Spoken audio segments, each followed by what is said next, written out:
Penonton bergudung, Pak Rifi dah kali dulu.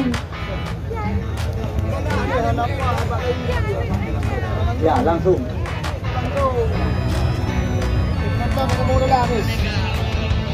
Nah, okey bang, Boleh kami.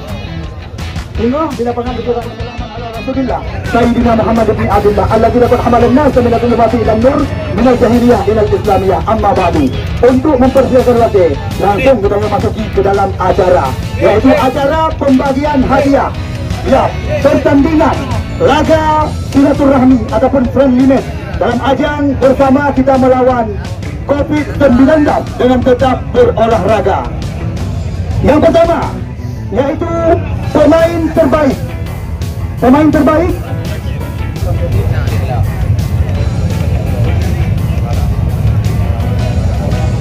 ya, pemain terbaik yang akan diberikan oleh Bapak Ilyas Mahajaga jatuh kepada Syakir Sulaiman. Pemain terbaik jatuh kepada Syakir Sulaiman. Kami persilakan Syakir Sulaiman. Kepada Bapak Ilyas, kami persilakan untuk memberi penghargaan kepada mantan pemain Persiba Balikpapan. Ini dia pemain yang pernah dibesarkan oleh Pesangan Raya, Syakir Sulaiman, putra asli Pantai Gura, Muara Batu. 1, 2, 3, oke, sip. Juara yang kedua, kami persilakan kesediaan daripada Bapak Kusi Kampung dan Asan Pesanan. Bapak Kusi Kampung dan Asan Pesanan untuk memberikan penghargaan. Pak, mewakili saya bijut Pak Zaidan. Mudah-mudahan tidak Pak Kusi, Pak Zaidan bijut. Ya, ini dia kita lihat juara yang kedua. Berikan tepuk tangan kepada tim Menara Kembar. Sedangkan juara yang pertama, kami minta kesediaan daripada Bapak Dewan Juliadi alias Bos John untuk memberikan penghargaan. Kami minta waktu sedikit, kesediaan untuk memberikan hadiah kepada Bos Joni.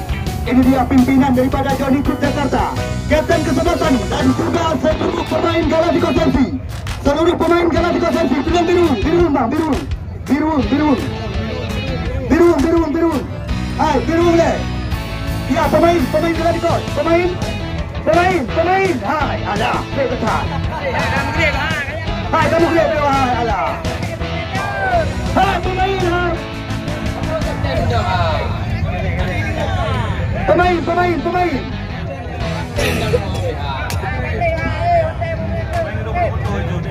Ah, perwakilan tunjuk kapten mendong. Kapten. Kapten. Oh, 6 diplom nanti naleuri. Ya, kami persilakan kepada Bos Joni. Ini dia pimpinan daripada Joni Group Jakarta. Terima kasih Bos John.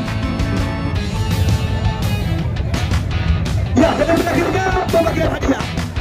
Itulah pertandingan yang kita pentaskan di lapangan Dan Asan Matang Gelupan 2. InsyaAllah beberapa hari yang akan datang, pertandingan laga Eropa akan kita pentaskan kembali di lapangan Dang FC Kutabrak. Ya, 7199156 ataupun Anda dapat mengakses di Instagram yang beralamat di @ibnuhashir_madu. Persilakan Anda ke media media. Anda boleh mencoba terlebih dahulu sebelum memiliki. Apabila tidak ori, maka uang Anda akan kami ganti.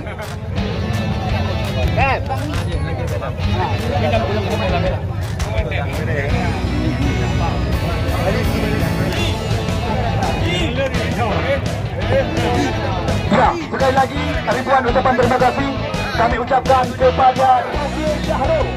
Kami ucapkan ribuan ucapan terima kasih kepada Tokyo Syahrul yang telah ikut berpartisipasi dengan kami dalam ajang laga persahabatan ini.